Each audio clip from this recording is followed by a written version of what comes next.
Summer వచ్చేసింది, మామిడికాయలు కోయాల్సిన time వచ్చేసింది. అందుకే మేమంతా కలిసి మా మమ్మయ్య వాళ్ళ ఇంటికి వచ్చేసింది.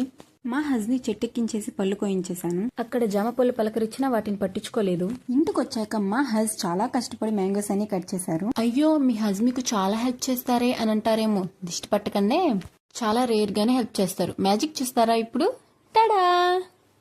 తరువాత ఆవకాయకి కావాల్సినవన్నీ వేసేయండి. మా సన్కి కొంచెం హెల్పింగ్ నేచర్ ఎక్కువ, అందుకే నేను కూడా హెల్ప్ చేస్తానంటూ దూకుతున్నాడు.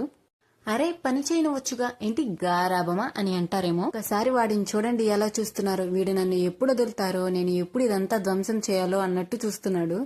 మా అత్తయ్య చాలా ఇష్టంగా చేసుకుంటున్న ఆవకాయ ఇది. అంత రిస్క్ ఎందుకని వాడిని కింద వదలలేదు. మర్చిపోయా, ఆవకాయల్లో సాల్ట్, ఆయిల్ మాత్రం అస్సలు తక్కువ వేయకూడదు. ఇది మాత్రం మర్చిపోకండి. ఆవకాయ ప్రిపేర్ చేసుకున్న 3 days తర్వాత ఏదో ఒక జార్లో కానీ బాక్స్ లో కానీ తీసి పక్కన పెట్టుకొని అదే గిన్నెలో వేడి వేడి అన్నం వేసుకొని తింటే అదిరిపోతుంది.